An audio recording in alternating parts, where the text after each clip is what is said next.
Hello, everybody, celebrating show number 400 tonight. I'm glad you're with us.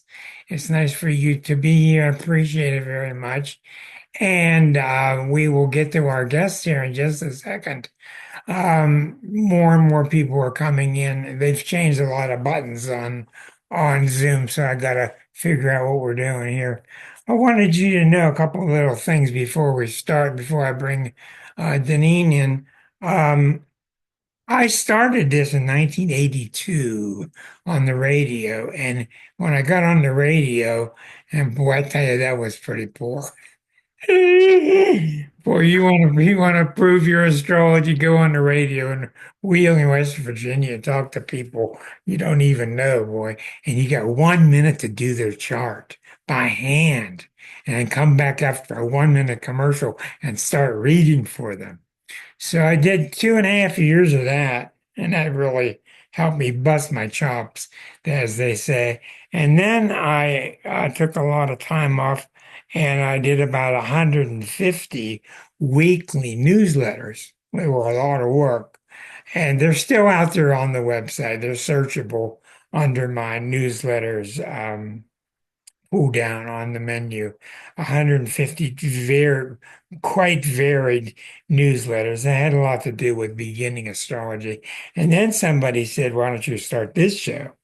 So 7 years ago, we started this show, and I thank all of you very much for sticking with me. I've tried very hard to make it a home for all of us. I've tried hard to have some interesting guests. And I've tried hard to explain to you beginning, medium, and advanced astrology to the best of my knowledge. I want to put a special thank you out there to Rick and Claudia, who have been very supportive of me when I could not make it physically. And I really appreciate you both very much. So thank you all. It's nice to have you. Let's go for another 400. I'm up to about 700 now, actually. And I want to welcome my guest from Los Angeles, Deneen Joyner. Hello, Deneen. Hello, hello, my friend. Hello, everyone. It feels like home. It's so good to have you back. By the way, I'll give you a brief introduction. She is an ancestral trauma expert. A lot of us have had readings with her. She's just excellent. She will explain all that to you. I'm glad she's with us. We'll hold some time at the end of the 90 minutes for your questions. But welcome once again. Miss Deneen is all yours. Oh, well, thank you. Thank you for having me back. I am so honored to be a part of this 400th show. This is just amazing. So I can't thank Rick enough for having me back. And it's so nice to see a lot of familiar faces and also ones that I don't know that hopefully I will become acquainted with as we move through this 90 minutes. I really don't want to teach. I usually, when I come, I'm usually in a teaching mode and I'm teaching about ancestral trauma, healing, things of that nature. I have some considerations for sure that I'm going to bring forward, but I really think we would probably do the time justice by just having some honest conversations around healing, our viewpoints about healing, because all of that really organically comes from your upbringing, and if you saw it or not, if you talked about it or not, the attitudes of your parents and your siblings and things that influence how we believe we deserve and or are worthy of healing. So I want to definitely bring that forward, but I thought that it would also be really important for those of you who are not in the know about how I even stumbled into this ancestral trauma, if you will, in the first place. Uh, I grew up in Pittsburgh. I'm a Pittsburgh girl, and I grew up in the 70s. I am my parents' seventh daughter, and we grew up in an area called Point Breeze in Pittsburgh, and so that is where I grew up, and it was a decent neighborhood to belong to, and it was pretty diverse. So I grew up with people who looked different than me and people who looked similar. I had primarily the upbringing was good for the first 5 years anyway, and then things kind of went south for me. And the reason behind that was because my father was in and out of the home and would ultimately decide that he wanted to live a different life. So he vacated, never to really return to be a part of the household. I actually had a pretty solid relationship with him up until I was 11. And then at that point, things drastically changed on just about every level, financially, emotionally, physically. He just was not available. And so the home that I grew up in changed because of that, because of his departure. And so my mom was left to pick up the pieces, and she instantly became a single parent of 6 children. And so I don't have to tell you the dynamics there with regards to trying to cover finances of, food, clothing, things that you need, medical, just all of that just went by the wayside, to be perfectly honest. So that is the first time that neglect was introduced into my family, personally, with regards to me, my experience with neglect, not having what I needed, having my father depart, being raised by a single parent, and all of that. I didn't know until much later that my experience, and it was more than just that. But I didn't know then that that was really the beginning of my interest and curiosity around trauma and pain in families. It wouldn't be until much later on in my late 40s when literally the rug was pulled beneath my feet, and I was left to look at my life in a way that I hadn't before. Did I realize that everything that I had experienced up until then, that I had never allowed myself to acknowledge or grieve. I had never really sat down and talked to anybody about my pain or any of the trauma that I had experienced. And that was because I had never seen it done. There wasn't anybody really talking about pain and trauma. There wasn't anybody in my family who showed me when you're in pain how you can express it. My mother was a very strong Native American woman, and I had never seen her cry until I was in my 50s. So she was my model for how you express yourself. And looking back, I can see that, there was a lot of things that I gained from her that were healthy and good, but there was a lot of things that were not. And so once I started to look at my family system and how it impacted me, and I had already been in the field of social work, ironically or not so ironically, it actually picked me.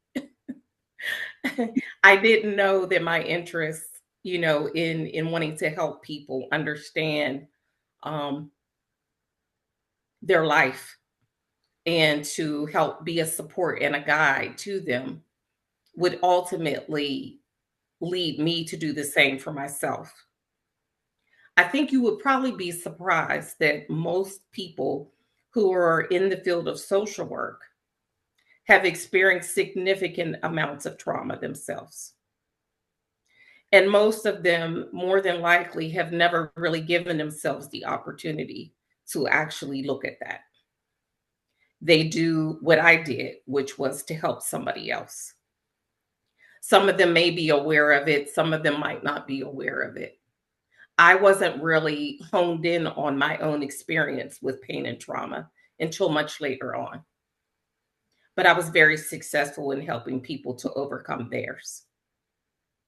So once I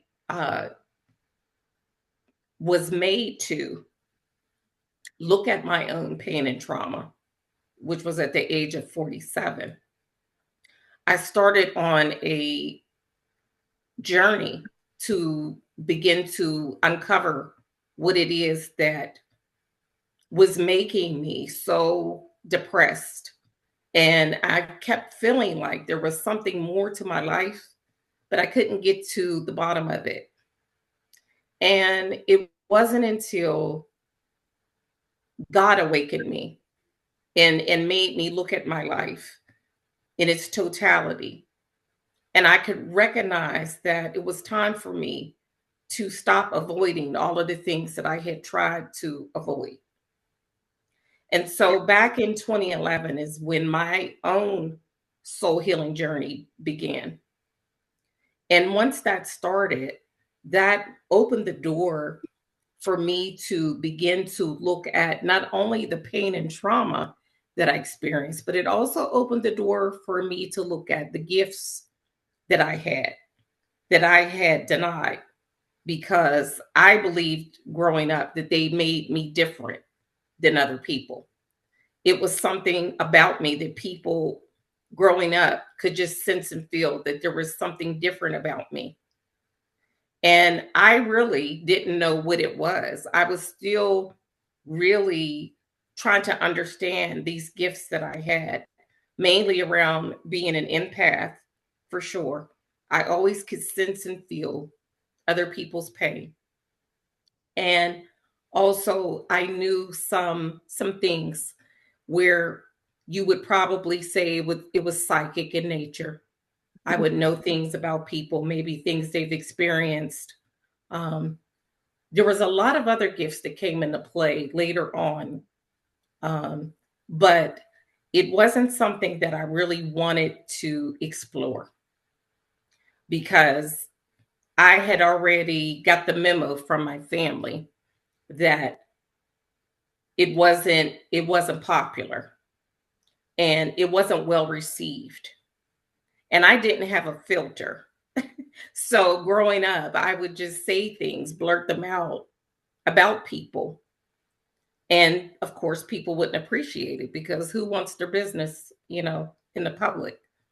And so I started to feel very self conscious about these gifts that I had. And so I decided that instead of me sharing what I knew or what I sensed, what I felt, that I would just keep it to myself.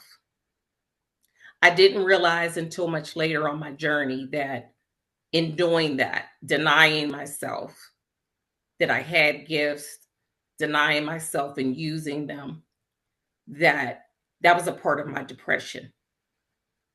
That my gifts are really the core of who I am. I now know that. Growing up, I didn't know that, and I didn't care to know that. So, my journey with uncovering uh, more about my pain and my trauma, more about my gifts, more about my Native American ancestors, my African ancestors, which is the part of my father. All of that came into play in my journey to heal. And along the way, I uh, some of you, I'm sure, know of Gina Maza, who is my editor. And I had been talking to her about my journey, and she actually introduced me to Rick. And so Rick, when he comes back on, he'll probably tell you when we first met, and it's been quite a while, but when we first met, I had just come out at, I would say, the end of the first leg of my healing journey, meaning there was more healing to be done, but I had done 3 years worth of healing. And so I wanted to know some other things. And so he was able to help me connect the dots and kind of prepare me for what lied ahead. And so I'm sure he'll kind of lend to that experience. But I have to mention that Chiron was huge on me back in 2011. And it was on my chart, and it was very significantly influencing my need to heal. And I know that you all know about Chiron, and it's not for the weak at heart. Not for the weak at heart. Chiron was on me pretty strong, and I know that you know that if you have felt that, if you have felt Chiron's influence in your chart, wanting you to look at your past, look at your wounds, and to not only look at them but to actually heal. It can play a very significant role in your decision, one way or another. I know there are people who might not even be aware, who are not in astrology, in the know, who really don't understand any of Chiron, the influence, and all of that, and maybe just kind of thinks that they're feeling something that is pushing them to examine what they've been trying to carry, what they've been numbing, what they've been hiding and running away from. And they don't really understand what it is. Um, it's partly their soul, for the most part, asking them to look at their life and to examine it and to look at where everything started. But it also has to do with those influences for sure. Um,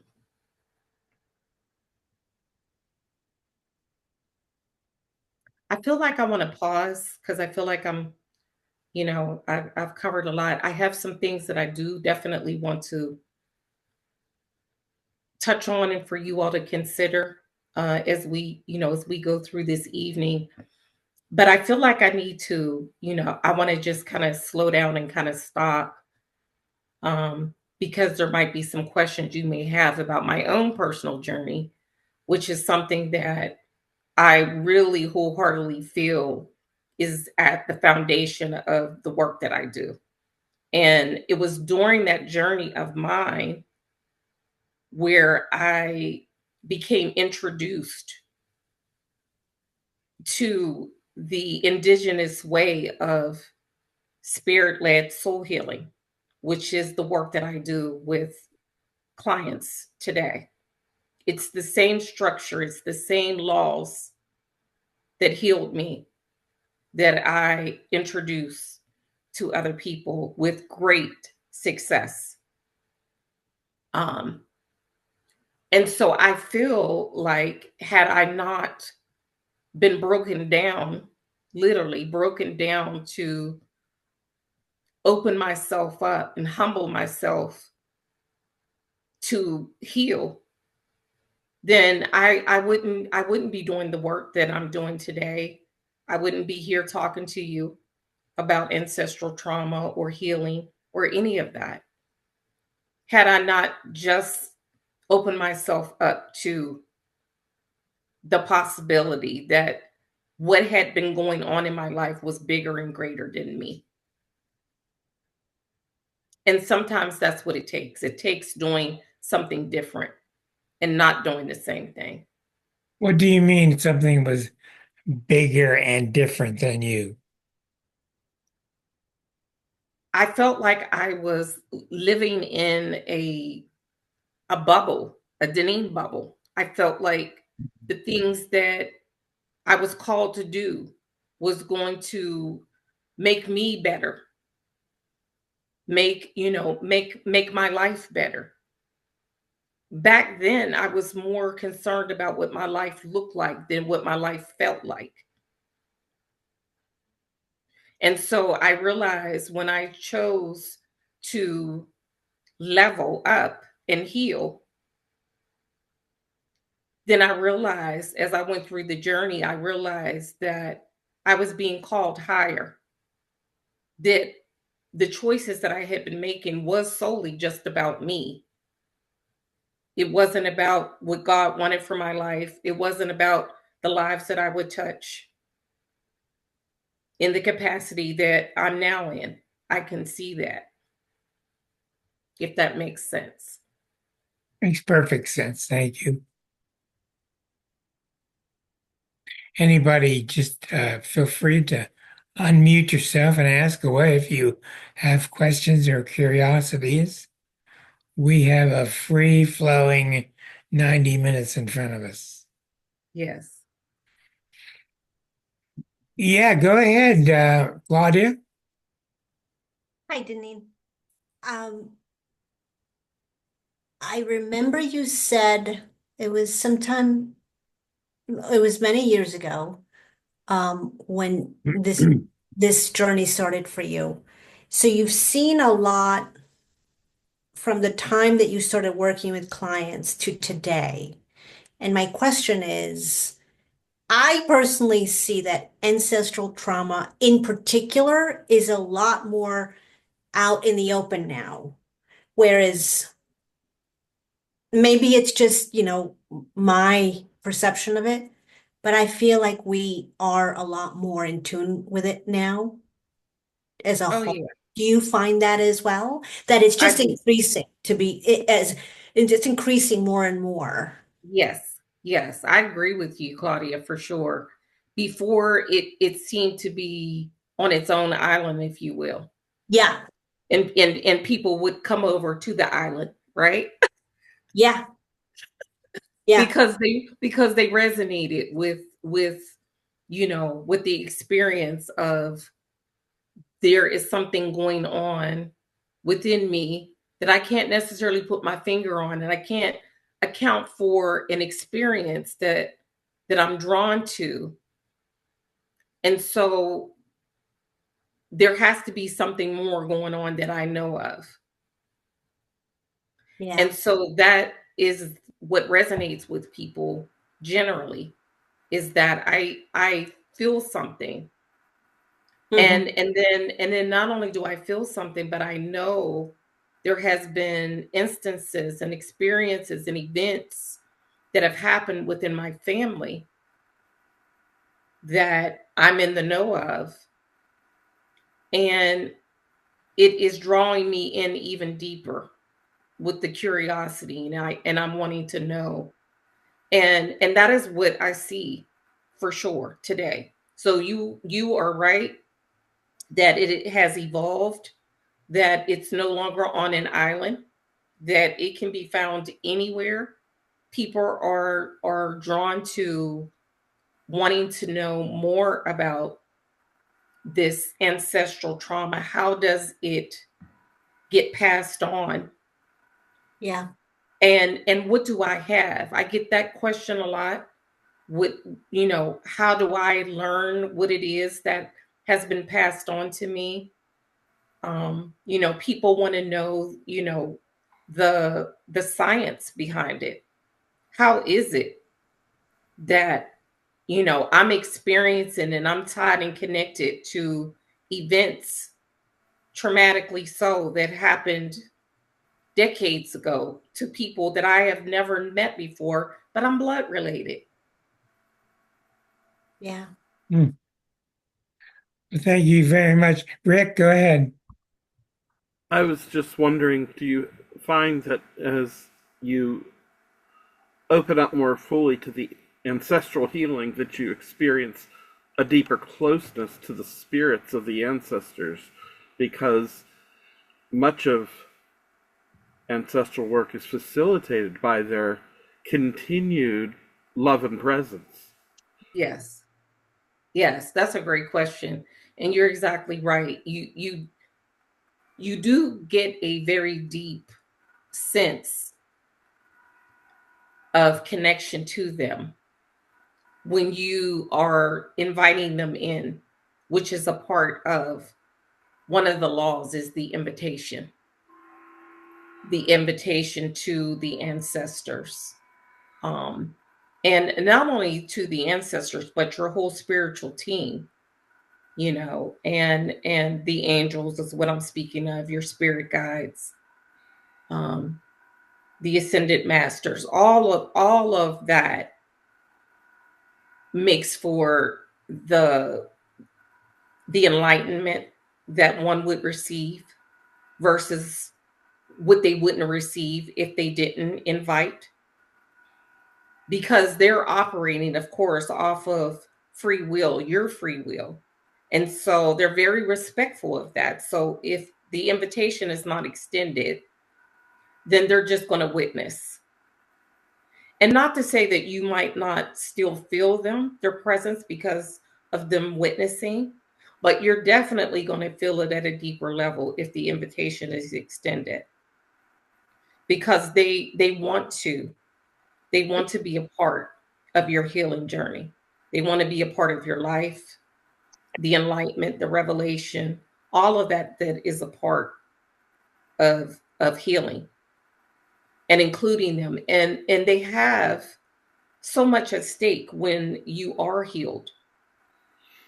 And one of them in particular, which is your main spirit guide, is an ancestor who, when they were here, wasn't able to resolve and heal. And so you are similar in nature to this main spirit guide. And so they've already gone through what you are going through. And so when you invite them in, then they become that guide. And you are able to know things and do things that you might question, like, how did I know to do that? Or, how is it, that I showed up for myself in such a powerful way? That would be your ancestor guiding you and being a part, of this journey.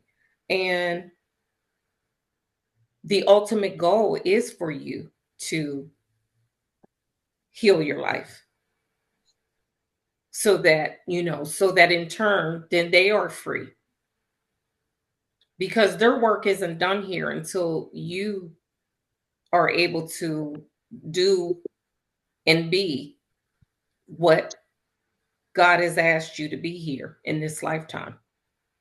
And a lot of things get in the way of us remembering that.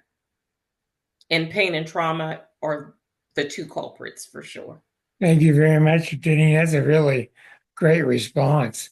You have another question coming from Ray. Ray, go ahead.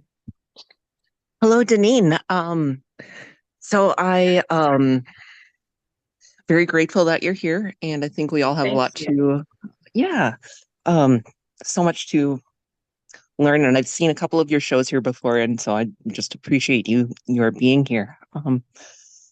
Um, talk talk about ancestors and invoking their presence in your life is it's kind of a sensitive topic for me. I'm adopted. I have no idea where I come from. I have no idea where I spent the first 4 months of my life, much less anything related to family history. Um, so I have no idea about how to go about. I don't know where to start. I would not know where to start. I mean, I guess I'm Irish and German, and that's about it. Um, Okay. Okay. Well, if definitely you came to the right place, because adoption and foster care is my sweet spot. I'm actually able to use my gifts to be able to connect to your bloodline and to get that information that you so deserve and are seeking.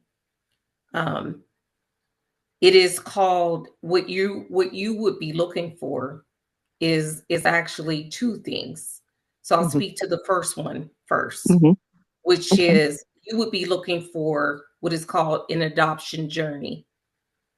And so the adoption journey is when I actually go into meditation on your behalf. And Holy Spirit actually is able to access for you the information that you seek with regards to your identity. So, this journey will provide you more of the intimate details of who you are, like maybe some of the quirks you have, some of your likes, your dislikes, your personality style. You'll be able to gain from this journey actually who you got these characteristics from, which is something that most people probably take for granted because they Correct. actually know Right. There's because no they genetic mirroring. yes, because they've grown up, with both parents or one parent so they can see, where they get a lot of these characteristics or a lot Hmm. of the things that you wouldn't readily be able to get because you don't have that information.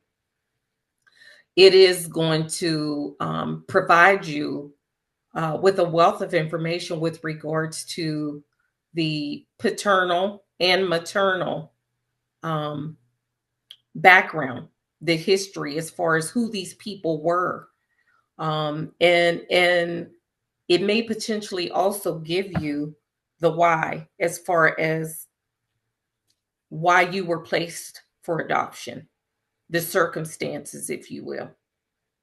It'll give you an array of detail more than you have right now to go off of. Now, the other piece that you could look into as well is called the emotional genealogy tree that I do. Hmm. Now, the emotional genealogy tree is going to take into consideration three generations back on both sides of your family. So, maternal and paternal. It'll look at your parents, and their parents. And it literally is going to give you a comprehensive tree of characteristics and emotions as to how things got passed down because just because you were adopted doesn't mean you still don't have from that family, from your bloodline, Hmm. it doesn't mean that you don't have things that were passed down to you. And so this would provide for you that information.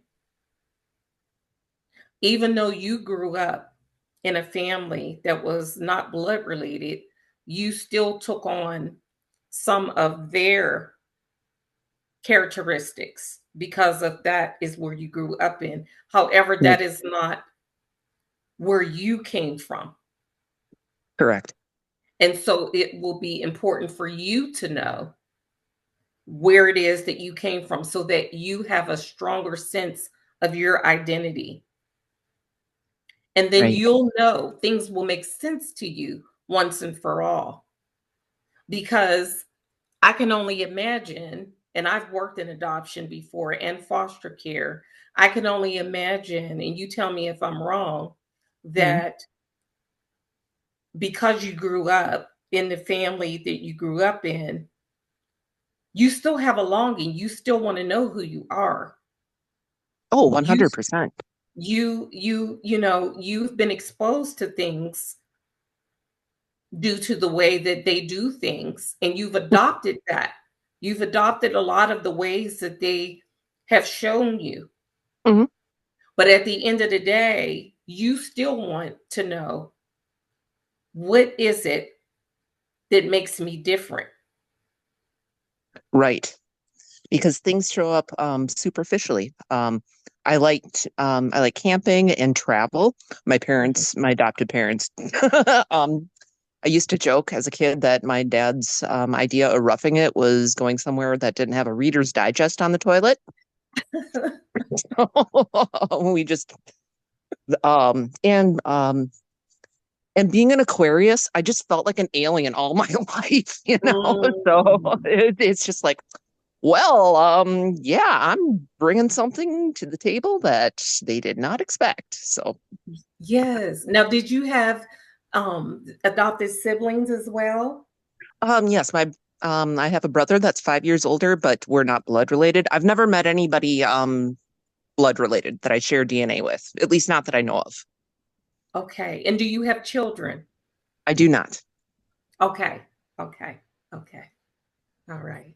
Yeah. I know for a fact that this, the two things that I just described to you would greatly help you and give you peace. Hmm. Well, thank you. Yeah, and obviously too Um, much to go into on a show like this. So, I thank you forgot. so much um for mentioning those two things then. Oh, you're welcome. You can Thank you, go Ray. to my website. I forgot to put a graphic together for contact information. How do people get a hold of you, Miss Deneen? Sure. Just go, you can go to my website, deneenjoyner.com, Okay, and and there, they can see right now your spelling of your name on the screen. yes, yes, DeneenJoyner.com. yes, .com. And if you go there, you'll be able to look, at your leisure, you'll be able to take your time, look at the services that I offer and, schedule. And then also if you had questions, you can actually email me. Um, and the email is at the bottom of the page, which is deneen@deneenjoyner.com. Thank you. Okay, anybody else? Thank you, John. Anybody else with questions? Thank you, Ray. Questions about your particular path, your sense of what trauma is for you? Because it seems to me that got such a unique way of dealing with all this. I want to ask a question. I have one. I have discovered after many years of astrology, I have discovered that what I have found is that us collectively, we are at a state as humans where we're starting to forgive ourselves more. And not only that, we're starting to see that there really was never a problem to begin with. And this is really huge, what I've discovered. And everybody I check with, different clients, they're either surprised at that or else they're sort of not surprised. What is your feeling on that? What is my feeling on people? What is your feeling on the validity of we're going through some kind of collective passage now where we're realizing that we're not as guilty as we once thought? Right. Yeah. Yeah, for sure. I, it's funny you would ask that question because I am seeing that more. Is that I, I, right? I'm seeing it more on the people that have actually been doing some healing work. The people who haven't yet are still feeling guilty. They still feel like there's something that they did, there's a misstep. They made the wrong choice, they made the wrong turn. When in actuality, that's not true. And I always say that, there's a force greater than you. And so if you think that you're more powerful than God, that you feel like you can make a choice that would just end everything, that would set you off course, you know, um, then that's a whole nother a ball of wax. But no, there's nothing There's nothing that anybody can do. The only thing people could do is prolong by not doing anything. Why are we so tough on ourselves? Oh my goodness gracious. I think it comes from the upbringing. I really do. I believe that whatever we're introduced to, whatever we see, whatever we sense and feel in the family that we grew up in, that dynamic is the if you want to call it petri dish of where everything is formed, and we tend to adopt what we see unconsciously. We do that, and so there's somewhere um, in our unconscious belief that we take this on, and again it boils down to our worthiness or lack thereof. And I see a lot of that. I see a lot of people who, even when they are referred to me, when they come to me, there's this dialogue about, I don't think it's gonna work. Um, I don't they make excuses, if you will, about the whole healing process. And it really boils down to that they don't feel worthy. That's enough. And I'm sorry, would you say? No good. And I think they start to fast forward to what does a healed life look like? Hmm. What does a healed life look like? And I would love to get some feedback on from everyone here to just kind of find out, what does healing look like, or what does it mean to you? Because depending on how you think about it is going to be your experience with it. That's the number one thing I see in astrology is my clients, the basis of the difficulties are what they feel they deserve. Rick, you have Yes. a question for or a statement for Deneen? Yeah, in regard to what you were discussing, how much do you find an inordinate, unbalanced sense of shame is what is really being dealt with instead of guilt, and they are confused? They're Not mixed up for one another. People may feel shame because something was put upon them yeah. instead of them feeling culpable, and they take the shame and then they think, oh, I must be guilty. Right. Yeah. Yeah. Well, there's a lot of that as well. There's a lot of that I see shows up when, and I get people to see that when you're a child, there are not many options for you Right. Right. in how you would show up in any given situation, right? Um, and so that is mostly where I see the shame and the guilt is from those scenarios where sometimes there was abuse and the person feels like they were guilty. They should have done something. They should have been able to, fight this person off, or they should have told someone. As a trauma Um, response, they end up having confusion about yes, their part. yes, yes.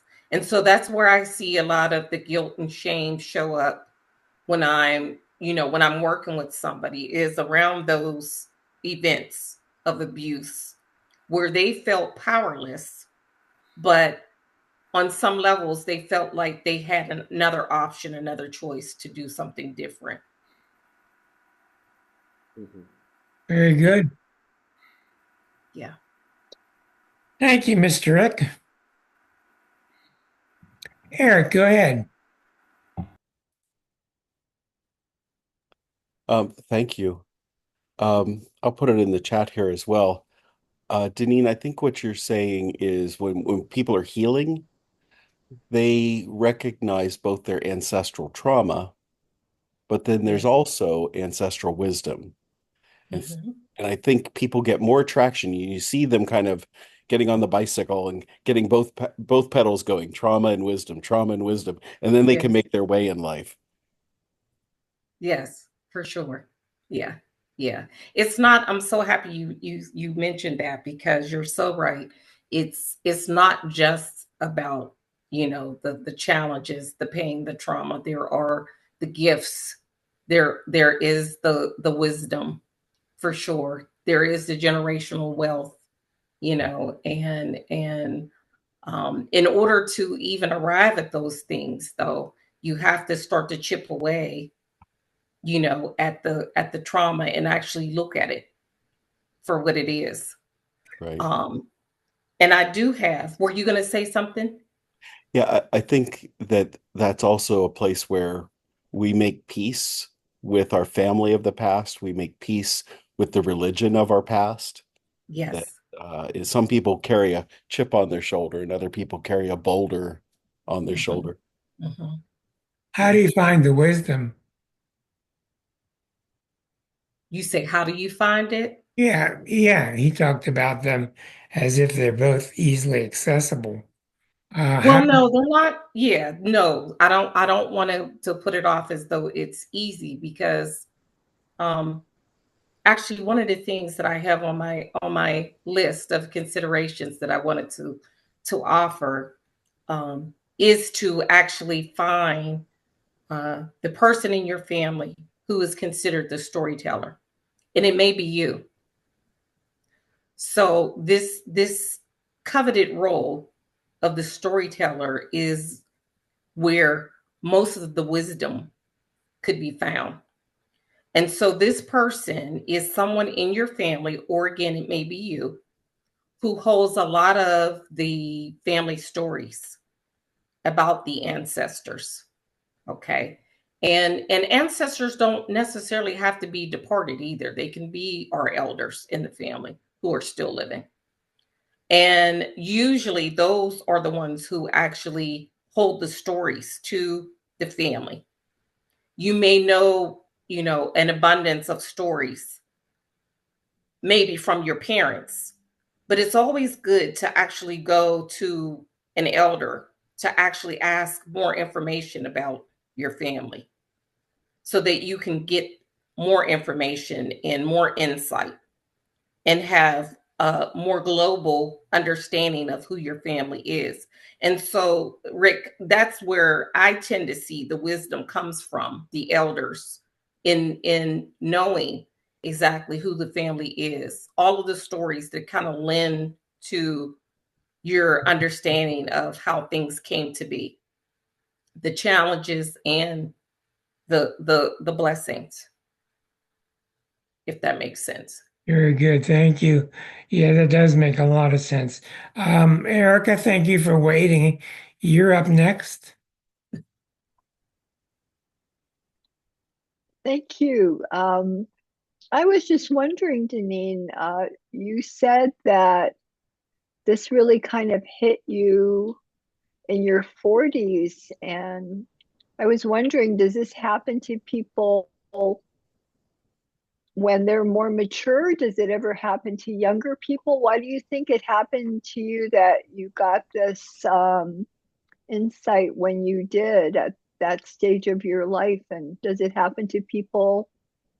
Could it happen to people when they're younger so they don't have to wait so long? Right. Yes. I think, you know what? That's a great question as well. My youngest client was 18, and she had gone through some significant trauma, which is why her mother actually referred her to me. Um, I don't know. I think Rick probably could speak more to the evolution of, how things kind of unfold for people, in the age range of late 40s and up. I don't know if it is because, we've lived um much longer, and we've kind of developed coping methods and skills that kind of keep us disconnected for quite a while. And then all of a sudden it just kind of crashes and we can no longer do that, is what I'm believing. But I have clients who, who are in typically in their upper 40s and up, who, who after a while they just can't hold on to things anymore. Thank you. Surprising. That makes sense. I definitely agree with you about the 40s. But in the past couple of years, what's really surprised me is how many people, the real turning point now seems to be around 63. I have a lot of people in the mid 60s, low to mid 60 range, where they just get to a point, they're just done with it. They don't care what it is. They don't care who gave it to them. They don't care what somebody else has. They wish the best for everybody else, but they take a real independent stance and they want free of it. And they're really, I guess what I'm seeing is a readiness to do the work. Yes. I'm seeing it real clearly, 64, 63.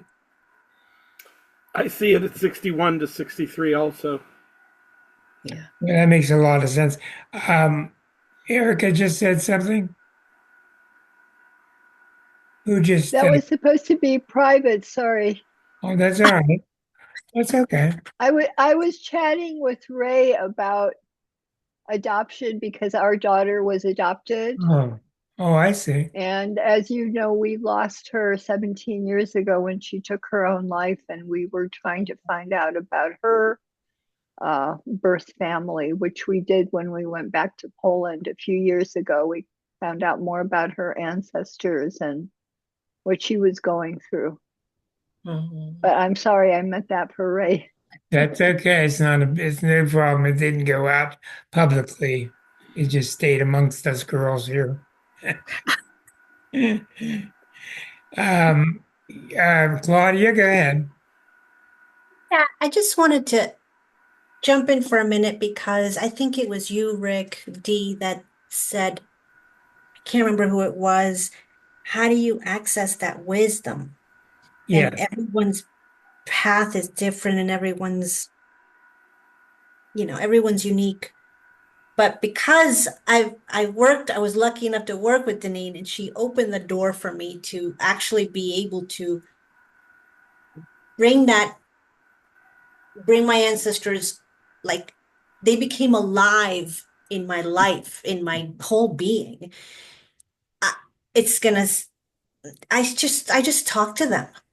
So that wisdom is always there, Yes. but we don't get quiet and we don't,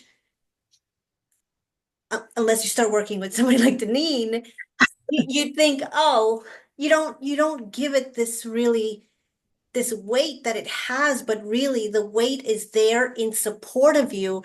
And it's just amazing. My life is totally different in terms of what I trust is coming from my intuition, which I know is coming from the wisdom that I know has gone back generations and generations, and especially after my mom passed, but even before that.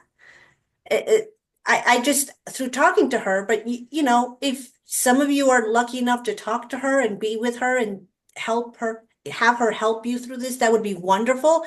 But if you don't, you can still talk to them as if you're Yeah. talking to anyone. But you just have to get quiet.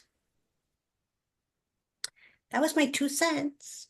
that makes a lot of sense. Good. It does. Yes. And it's true. They're just waiting.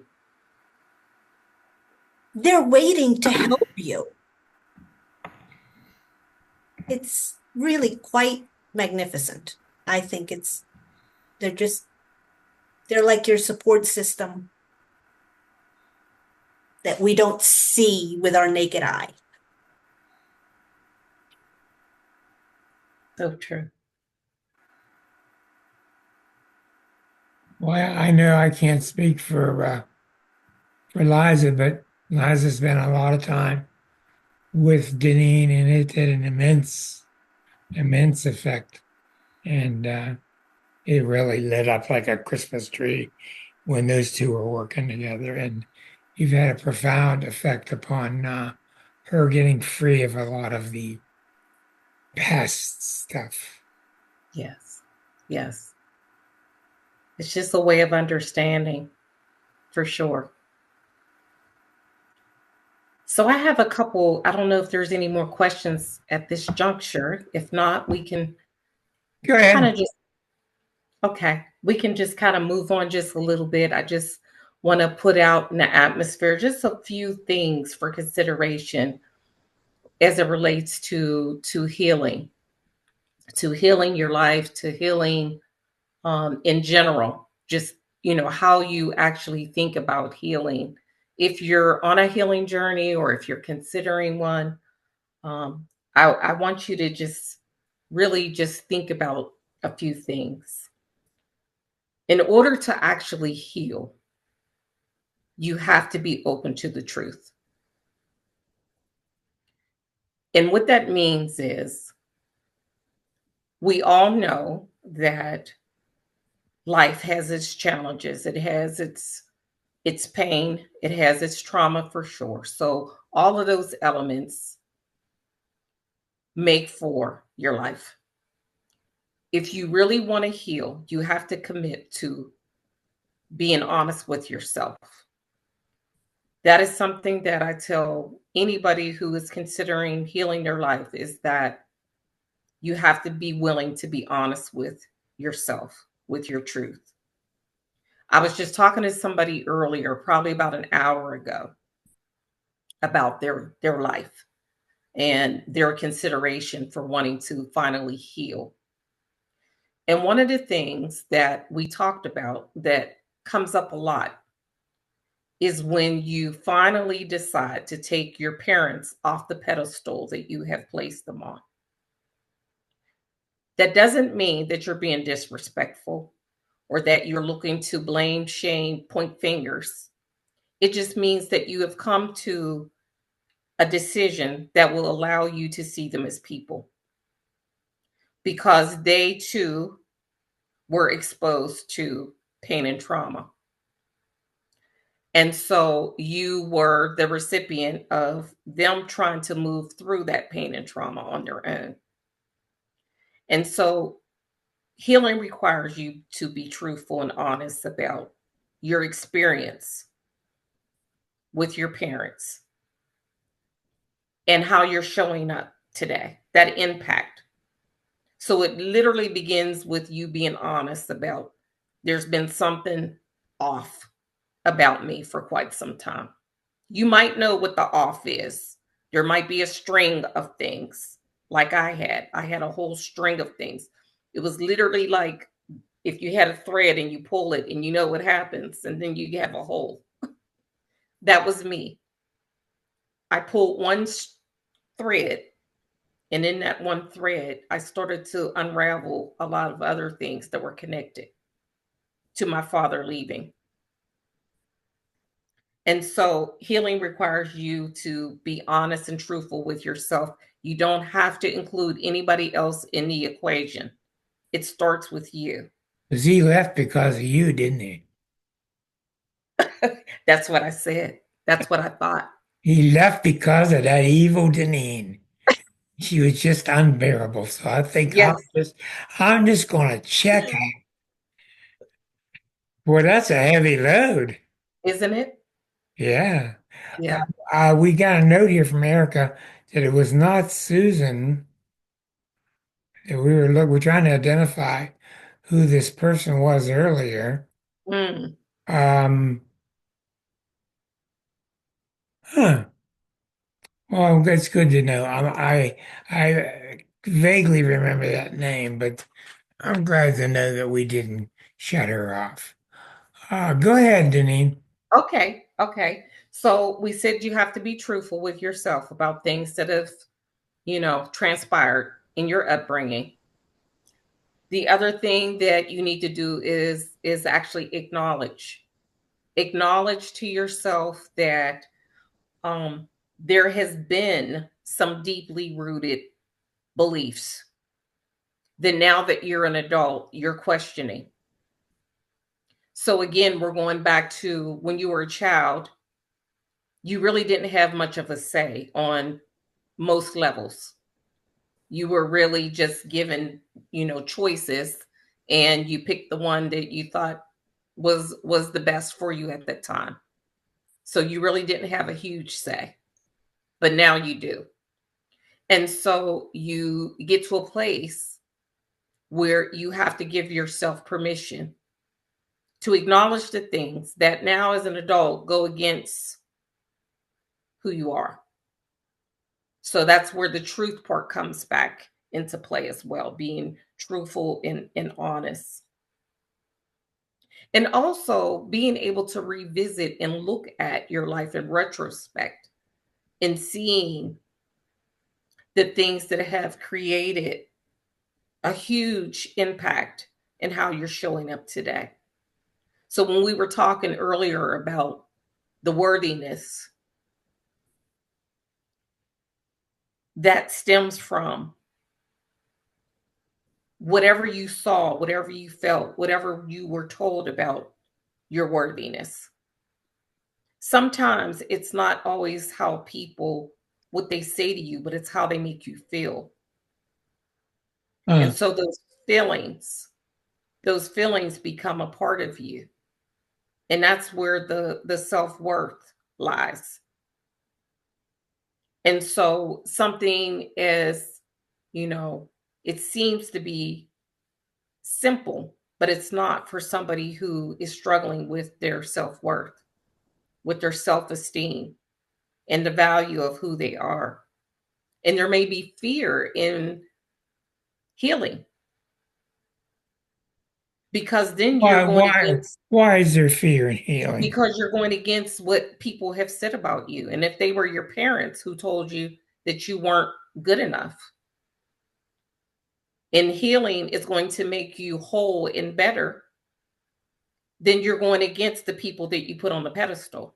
Well, I noticed it real clearly in the 50s and 60s. The families were closer, extended families were closer, and there was this really strong nonverbal kind of thing that was just being passed down. That you Mhm. didn't ask about, you didn't talk about it, but it was being passed down, and it was very real.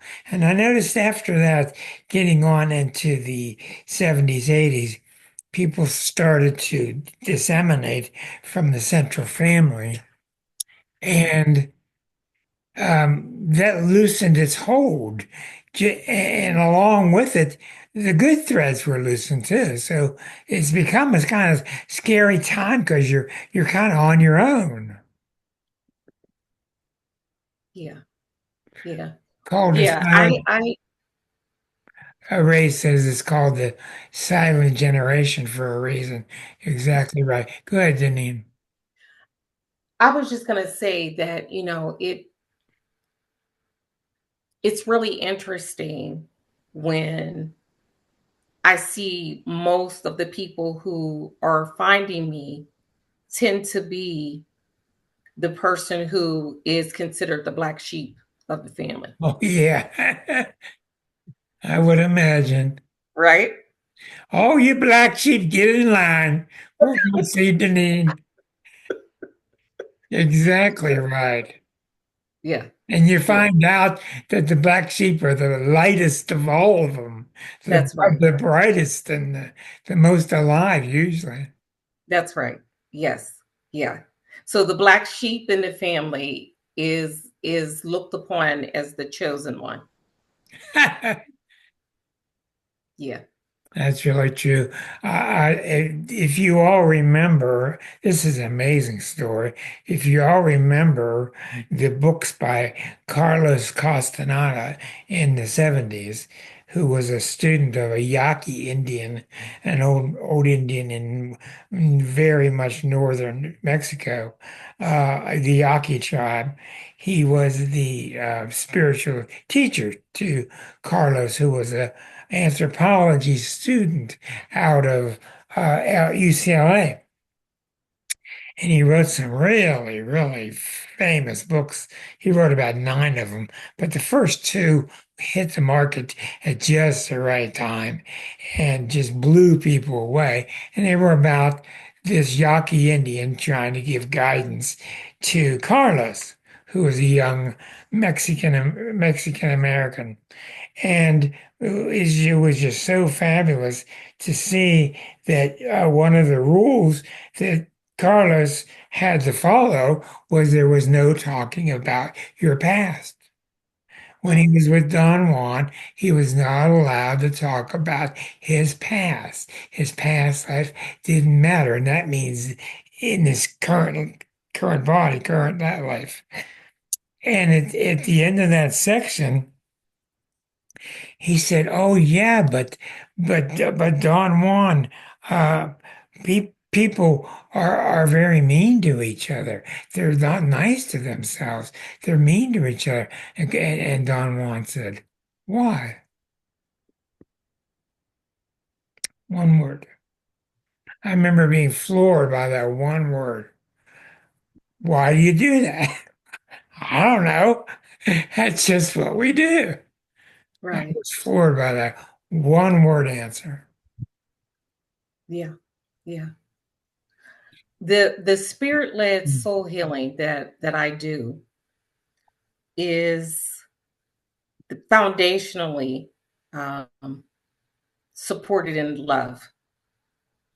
And when I say that to people who have been through just about everything unimaginable traumatically, they can't even think how this healing journey is going to look when I'm already telling them that everything that they will do will be using the lens of love to be able to go back and look at their life with a different lens.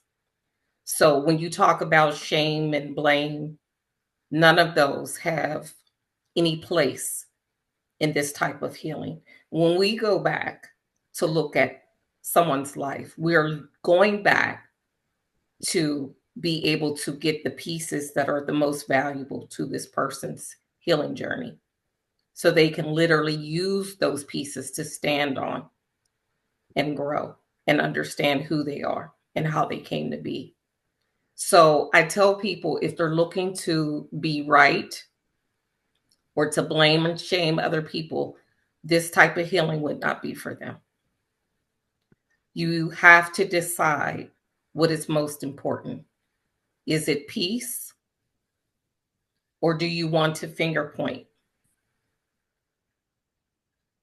And so there is the difference with, just traditional therapy and, and in this form, which is really self-empowering because you have the answers. You were there when things transpired. So you hold all of the information. It's just, you just need someone to give you the tools to be able to use what it is that you hold to be able to help yourself.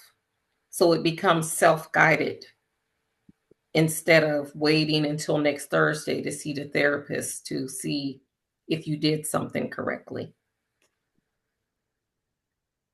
Are there questions, Rick, that we need to answer?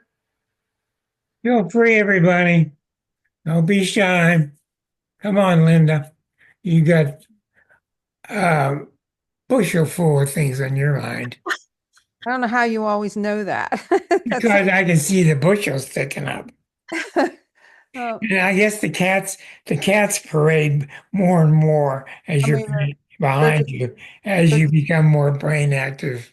they're everywhere. How Like, many do you have now? well, I only have the three, but Okay. it's just like, they're everywhere. And then I have to get up and break up a cat fight every once in a while. If you see me getting up, it's almost always because there's going on.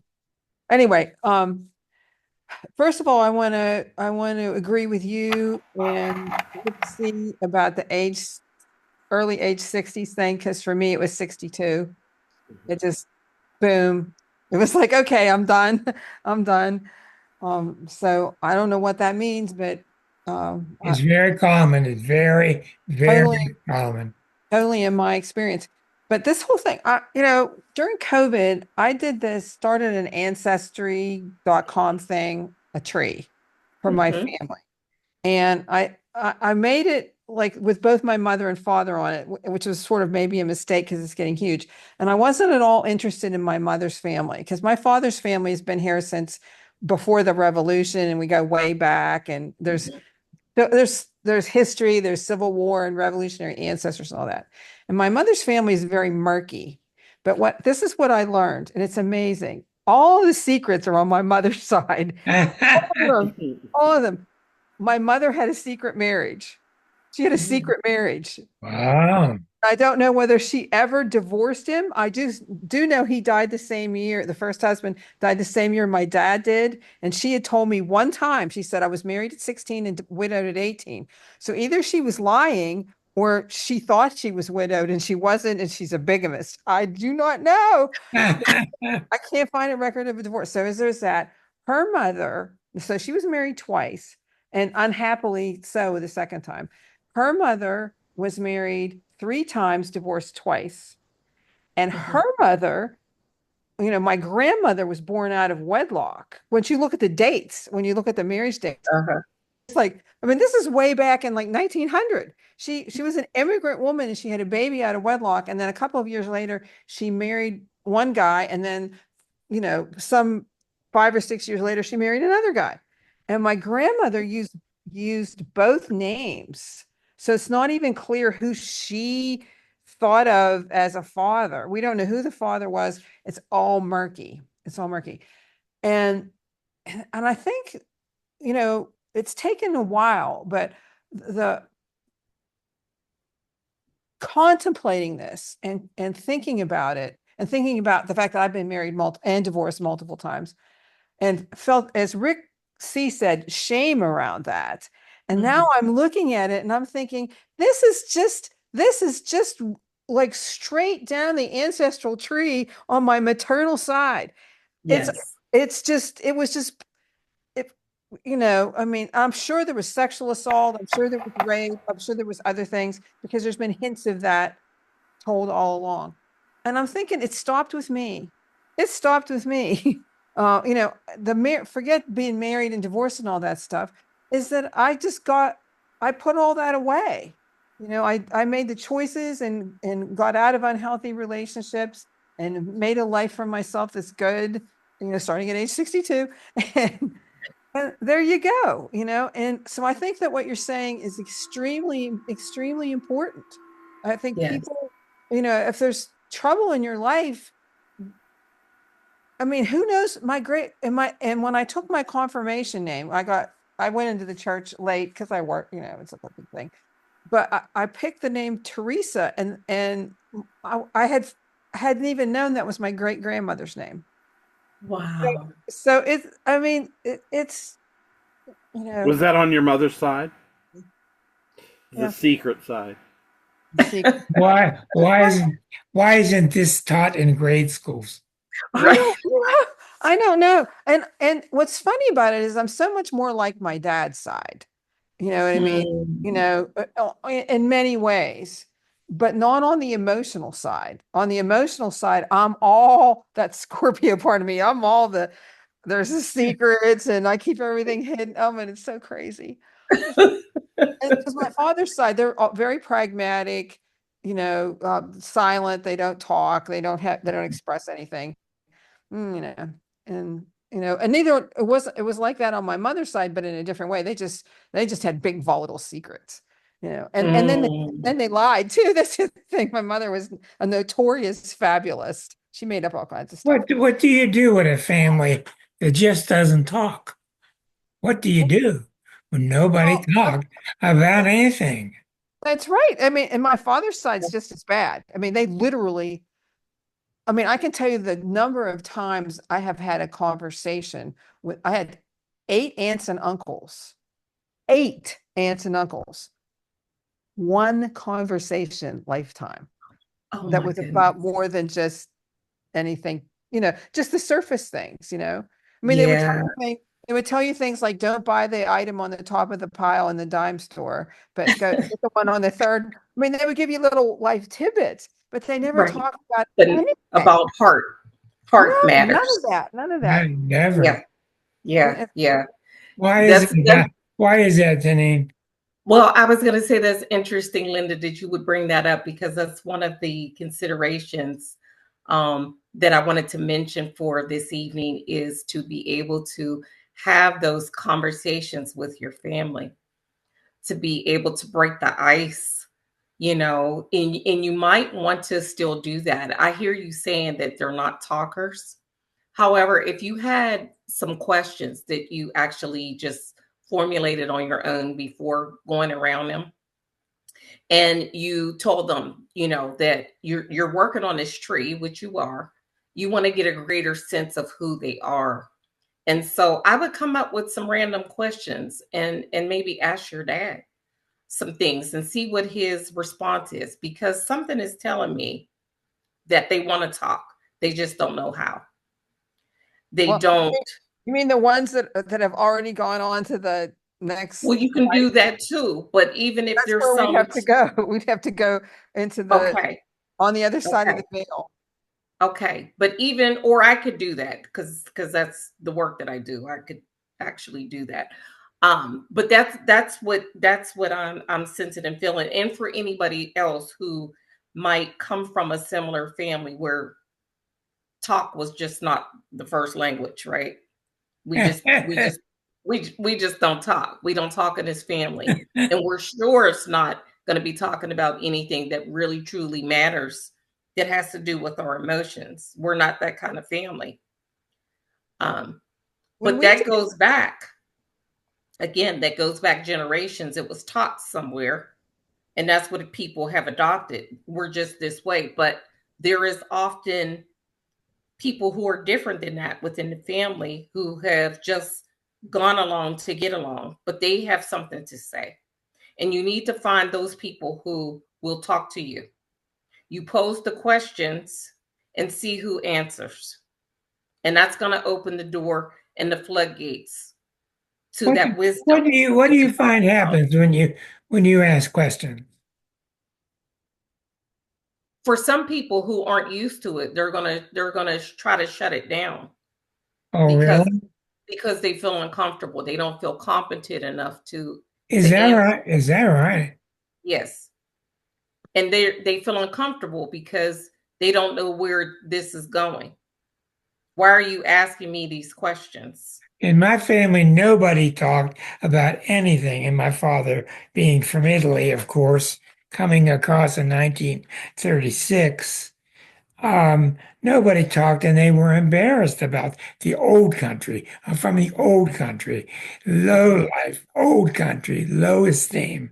So I got lucky enough that he took my mother and I to Italy to visit the hometown when I was 24. And I got there and I'm on top of this glorious mountain. It's overlooking this phenomenal valley. It's like, you live here? Mm-mm. Hey, Mhm. yep, yep. And I'm going, wow. And it was just astounding. You can imagine the stories that were left there. Yeah, Erica, go ahead, dear. Well, in my family, they raised us when we met people to never ask them any questions about themselves. Really? And my brother, into his 60s, he would meet someone and then he would disclose all kinds of personal stuff. He had like no boundaries, talking about himself. And I just tell him, you're not going to make friends. You're going to scare people away. Why don't you just get to know them, ask questions? And he'd say, well, mom and dad taught me you never ask anyone any questions. And Oh, and boy. John, my husband, used to say, I don't think your parents are very interested in me. They never ask me any questions. But they grew up during the war, and it was very dangerous to talk Mm. about anything because people had to pretend, Yeah, Yes. like if you that were makes sense. Jewish, you Yeah. had to pretend you were Christian. You could die Yeah, for that Yes. something like a slip of the lip. Makes And a I don't, lot of don't know sense. if that's where they got it from, but I I'm kept telling sure. him, no, no, that's That, not right. Don't that makes listen a to lot of mom and sense. dad. You can ask people Yeah, questions. Right. That's a trauma response. makes a Yes. lot of sense. Eric, go ahead. Yeah, I used to say that my family tree looks like sagebrush. And then I found an interesting system. I have three dots. So my great grandmother, I'm named after her. My middle name is Victor. She's Victoria. Oh, That's my great grandmother. And then my grandmother, Anna Lee. And then my mom, Shirley. And each one of those women hit the reset button. They both, all three of them divorced their first husband and they remarried. And that's what made the family tree look like sagebrush. So, but none of them would say anything about the reasons or the what's. People were private. And divorce, my mom was born out of wedlock. hmm. I saw the birth certificate through ancestry.com. Hmm. Their marriage certificate. I saw their marriage certificate and they lied. They said they were 21 and they were 17. And so Wow. and then later on in Ancestry, and sometimes I think of Ancestry as technomancy. You're just doing all of Yeah, a sudden yeah. something pops up. And I found the statements to the court of each of the women, even though divorce wasn't popular in the 1930s and 40s and 50s, these feisty women had to go and publicly say to a judge, this man done me wrong. I'm Mhm. doing something different now. And so, sometimes I think that I don't know, Deneen, I assume that, you get these nudges from just about everywhere, that somebody gives you a little breadcrumb here and a little breadcrumb there to help you along. Yes, for sure. Yeah. But it sounds like you know your family pretty well. You've been doing some research. Yeah, that's my good powers of gay gossip. So I love it. there's Never, stories there never, somewhere. never heard of that one. Rick, we're running out of time. Go ahead. I also happen to have um, an ancestor who chose divorce in a time when it was not popular, Yeah, and it was a man, yeah. and he was quiet. He was very much a gentleman, and I celebrate him because he's a hero in my eyes because as quiet as he is and was, he chose for sanity to create a better life. And he is very much something that I think we need to look more at. Those quiet, unsung heroes and men who honestly recognize this isn't going well. He was a gentleman. And gentlemen are often targeted by narcissistic women. Yes. And it's definitely a place of ancestral wisdom. Let's hear from Dr. John before I got a final thing to add to all this. What are you hearing tonight, Doctor? Hey, Rick. Hey, everybody. Hey, Deneen. Hello. Yeah. Uh, um, the Chironic journey, which is key to me as well. I mean, I have Chiron on my son, so, I've had a long journey of really diving deeper into, hang on, let me close the door here. Have the dog running in and out. But yeah, I've been on this journey. I think my entire adult life, and I think it's just been this journey of waking up.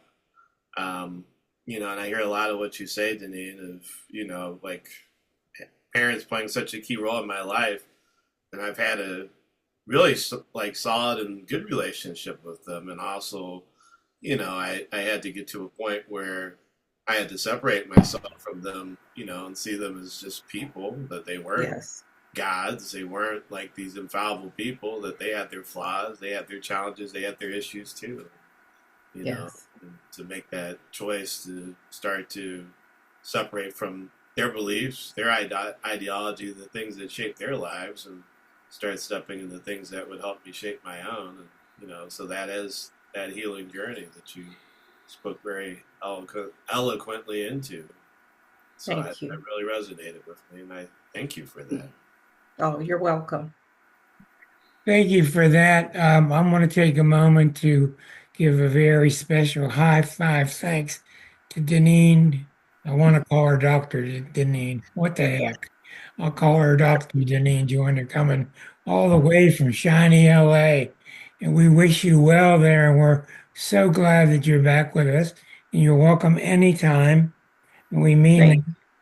And we're just so fulfilled when you come and give us some guidance, and it makes us all feel a little bit closer.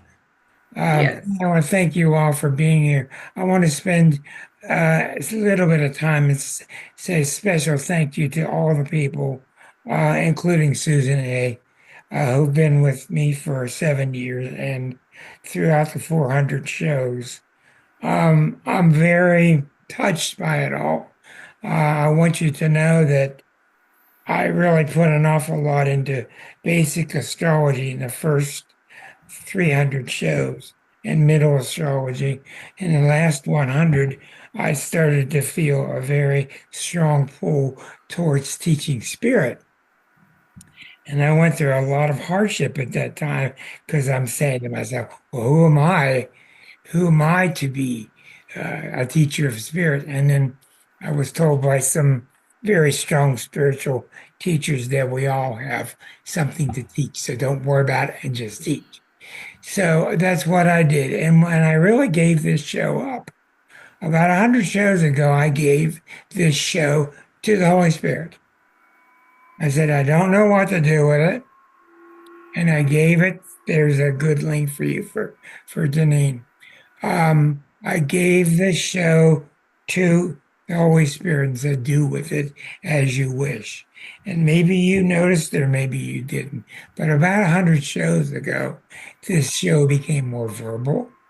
I started being less uptight about people having their microphone on and just had more and more people who started talking.